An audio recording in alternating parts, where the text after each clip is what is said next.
Mars. Upon first glance, it doesn't look like much.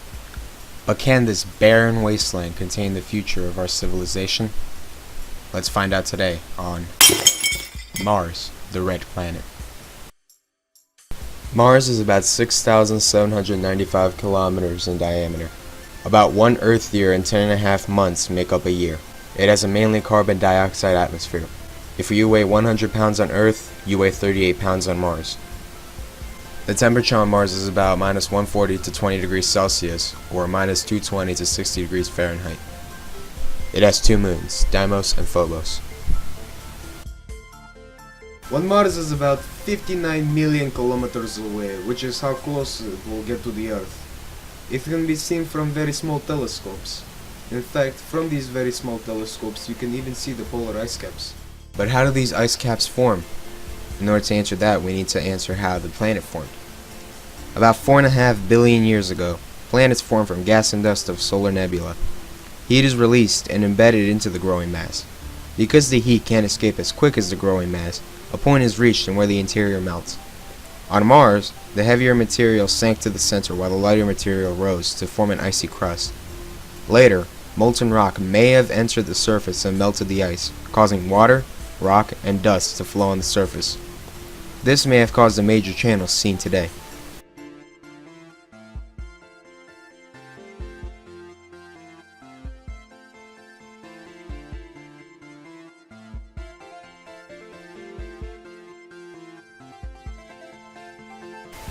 Others believe in the first billion years that the atmosphere was dense enough to hold water, which evolved to the CO2 dry atmosphere found today.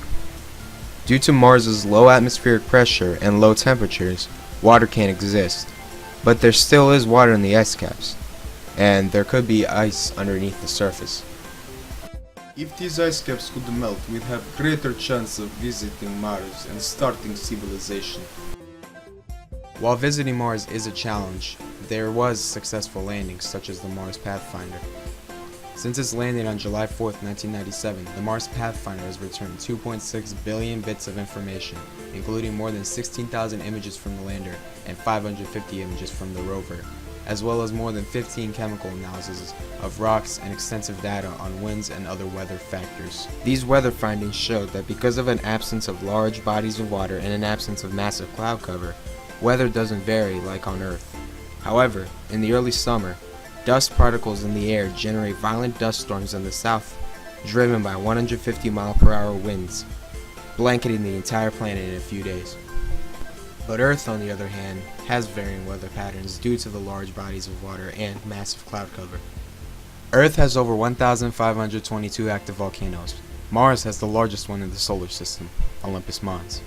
While the volcano isn't active and the core is frozen, something may suggest that Mars is not a dead planet. According to NASA, methane in large concentrations was found produced on the planet. Since methane is quickly destroyed on Mars, something must have caused it, which signals that some ongoing process releases this methane. This shows that Mars is a live planet, either in a biological or geological way. On Earth, the conversion of iron oxide, or rust, into the serpentine group of minerals creates methane, and on Mars this process could repeat using water, carbon dioxide, and the planet's internal heat. Although we don't have evidence on Mars of active volcanoes today, ancient methane trapped in ice cages called clathrates might now be released. Future missions will have to find out the source of this methane, whether it be biological or geological. This is a great discovery for Mars. What this could mean is that the possibility of life on Mars may increase. This reoccurred with methane, as we saw, so carbon dioxide and liquid water may also reoccur on the planet. The possibilities of what we may discover are endless. Endless discoveries can be made with Mars. We have already found these methane releases on the planet. We have found out about its weather, and we have found out about the possibility of future life. Mars is still shrouded in mystery. All we know is that time will tell to uncover the complete truth that is hidden.